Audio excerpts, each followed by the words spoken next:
The female gaze is a term in film relating to the way that women's stories center around their inner worlds as compared to men's stories about women that center around their physical bodies. To get an understanding of what this term really means, we have to begin with talking about the male gaze, which is a term coined by Laura Mulvey. To get there, we first have to start with this guy. Sigmund Freud was a 19th century neurologist who informed a lot of what we now know about the workings of the human brain. Freud had a theory about phallocentrism, or the idea that the phallus is the central element in the organization of the social world. For example, women being called Miss or Mrs. in relation to their marital status, while men only have one title, Mr. It's also the idea that everything is centered around the obsession with the phallus and shaping our society, sometimes literally, around things that look like it. Mulvey brought this idea to film theory when she wrote her paper Visual Pleasure and Narrative Cinema, which is the first place in history the male gaze is mentioned. Now, the male gaze is something we're all familiar with. It's the fascination with women's bodies, or more so, the idea of bringing the viewer out of being a spectator of film and into being a viewer of a woman's body. The difference is one can only be done in a theater or in a designated viewing space for art, and the other can be done literally anywhere. The male gaze can take you out of the art and into the world where you can focus on whatever you want, including women's bodies, without being tied down by things like plot and storyline. Let me bring in an expert to explain more. The female gaze might be a way of feeling, seeing. Okay, so it can be thought of as a subjective camera, one that attempts to get inside the protagonist, particularly when, but not always, but particularly when the protagonist is not a cis male.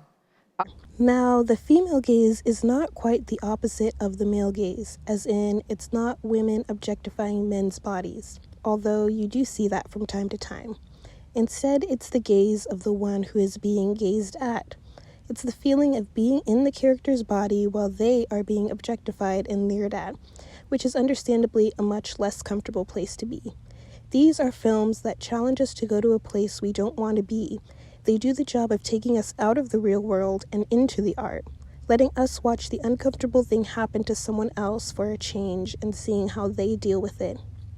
A director who does this well, and who we'll talk about today, is Sofia Coppola and her film Priscilla.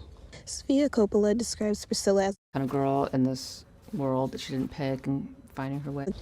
In the film, Priscilla is chosen as a companion and later a wife to Elvis. She is thrust into a world of adults as a young teenager and continually taken advantage of by the men around her. Do you know when you're watching a movie and something about it just makes you think a woman directed this? There's a scene where Priscilla and Elvis are sitting on the couch after just meeting. Elvis invites Priscilla upstairs to his room and they sit on the couch and talk. Priscilla is sitting so far back from Elvis. She's uncomfortable, she's worried about what might happen, she's just met this man, and now she's alone with him, and that moment of impending violence is something that makes you think a woman directed it. By the end of the scene, nothing bad happens, and Priscilla is fine, but this silence and this awkward moment gives us a chance to feel the fear and discomfort that Priscilla would feel in this situation. We're inside the mind of the one who's being gazed at. The second scene I'll talk about is when Priscilla is trying on dresses while Elvis and his friends are watching her. Elvis and his posse are watching her like it's a football game. They cheer when Elvis announces that she looks good, and they agree when Elvis thinks that she looks bad. As we follow the story, we continue to see this young woman being watched, being gazed at. We feel her frustration and loneliness that is expressed without words when she's being looked at as just a commodity and not really as a person, being looked at for her outside form and not really for her inside feelings. One more thing I'll mention. Mulvey pointed out that the female gaze tends to be more artisanal versus capitalist. These are the movies that have lower budgets and feature smaller, more intimate stories as compared to their male gaze counterparts. The male gaze is seen as more valuable financially because it, quote, satisfies our primordial wish for pleasurable looking. Everyone wants to see beautiful people doing amazing things, and it's harder to convince someone to watch regular people struggle with everyday horrors. Mulvey mentions while male gaze films are pleasurable in form, they are threatening in content.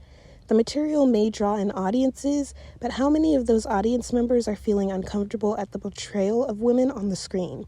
I can guarantee you it's more than the amount who are willing to admit it. In closing, the male gaze is film made to engage our desire to look at women's bodies as a commodity. The female gaze allows us to get into the mind and hearts of those women, which can be a tough place to be when they are the ones being looked at as a commodity. The male gaze allows us to live in the lizard brain and be voyeuristic, while the female gaze demands empathy and compassion. As a takeaway, I want to come back to one more thing Joey Solway said. So the female gaze is not a camera trick. It is a privilege generator. It's storytelling to get you on somebody's side. It says you will be on my side, my camera, my script, my words. And what I want people to see is the female gaze is a conscious effort to create empathy. Okay, art is propaganda for the self. Anyone can engage in making female gaze propaganda, not just women, but to do that, you must see women as whole and human, which is Gretchen Wiener's said. That's just like the rules of feminism.